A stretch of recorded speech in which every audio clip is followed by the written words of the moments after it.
Baik, Assalamualaikum warahmatullahi wabarakatuh. Apa kabar teman-teman semua? Pada pekan kali ini kita akan memulai pembelajaran mata kuliah Pendidikan Agama Islam dengan tema Iman, Islam, dan Ihsan.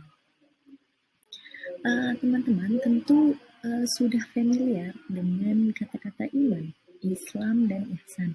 Mungkin dari TK atau dari sejak dini atau sudah diajarkan orang tua dari umur-umur sebelum sekolah TK. Kita sudah mengenal kata-kata iman, Islam, dan ihsan.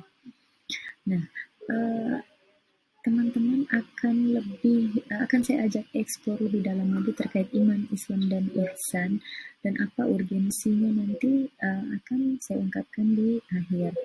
Iman, Islam, dan ihsan itu seperti sebuah bangunan yang kokoh, seperti satu kesatuan yang tidak terpisahkan. Kita analogikan seperti sebuah bangunan.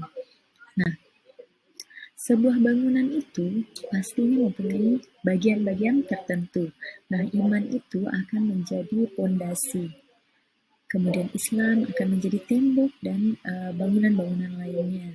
Kemudian ihsan itu akan menjadi atap dan ornamen-ornamen lain sebagai pelengkap, sebagai pemersatu dari iman dan Islam itu tadi. Nah, teman-teman juga pasti bertanya, apa sih sebenarnya iman dan Islam itu, walaupun sudah tahu dari mungkin dari kecil tadi ya. Nah, iman itu adalah percaya atau yakin, yakni keyakinan yang diucapkan di dalam hati, keyakinan yang ditanamkan di dalam hati, diucapkan dengan lisan, kemudian dibuktikan dengan perwujudan sebuah perbuatan yang menunjukkan keimanan kita, perbuatan yang menunjukkan kepercayaan atau keyakinan kita. Jadi kita buktikan keimanan itu. Nah, adapun Islam adalah taat, patuh, tunduk, atau selamat, di mana kita mempasrahkan secara penuh, menundukkan secara penuh diri kita, berserah diri secara total kepada ajaran-ajaran Islam yang sudah diberikan oleh Allah Subhanahu wa taala, tentunya dengan panduan Al-Qur'an dan As-Sunnah. Nah, iman itu terkait dengan pengakuan hati tadi yang diaplikasikan atau dibuktikan atau diwujudkan dengan perbuatan. Penjabaran rukun iman itu ada 6 yang sudah kita ketahui bersama. Nah, kemudian penjabaran rukun Islam itu ada 5. Nah, orang yang beriman itu disebut mukmin. Di dalam Al-Quran juga banyak ayat-ayat yang menjelaskan tentang mukmin. Nah, orang yang beragama Islam disebut muslim. Nah, amalan yang kita lakukan, amalan lahiriah sebagai wujud keimanan kita sebagai seorang muslim itu dipelajari atau berada dalam keilmuan yang dinamakan ilmu fikih. Nah, ihsan ini materi selanjutnya setelah iman dan Islam yang tidak boleh dipisahkan. Nah, ihsan ini terkait dengan perbuatan baik. Ihsan ini secara terminologi diartikan bahwa penyembahan kepada Allah seakan-akan Allah melihat kita. Jika Allah tidak melihat kita, maka sesungguhnya pasti Allah itu melihat kita. Jadi harus ada keyakinan tertanam seperti itu.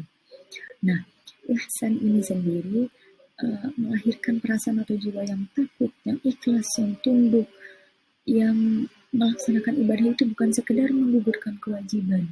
Jadi lebih ke kesadaran penuh terhadap diri. Makanya iman, Islam, dan ihsan itu komplit gitu, melahirkan sikap yang khusyuk, sikap yang ikhlas ketika beribadah kepada Allah.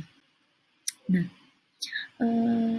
ihsan itu tadi akan menjadikan manusia selalu berusaha menjalani hidup sesuai ketentuan Allah dalam Al-Quran dan As-Sunnah. Kemudian terciptanya arah kehidupan yang berkualitas, yang ihsan itu tadi bersama iman dan Islam itu harus kokoh tertanam sejak dini. Ihsan juga terkait dengan akhlak atau terkait dengan perbuatan.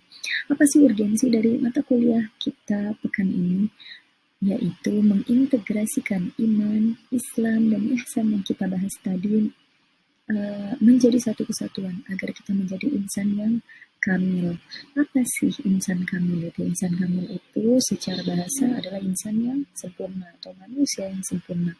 syarat menjadi manusia yang sempurna atau insan kamil menurut Al-Quran adalah dengan iman, Islam, dan ihsan diintegrasikan. Jadi tiga-tiganya harus ada dalam diri kita. Seperti itu. Jika tidak ada pertanyaan, saya cukupkan pelajaran atau pembahasan kita pada pekan kali ini. Kita akan bertemu di pekan berikutnya, dalam kesempatan berikutnya untuk sharing lebih banyak lagi tentang ajaran agama Islam. Sebelum mengakhiri, kita sama-sama berdoa. Mari kita sama-sama berdoa. Subhanakallahumma wa bihamdika asyhadu an la ilaha illa anta astaghfiruka wa atubu ilaik. Assalamualaikum warahmatullahi wabarakatuh.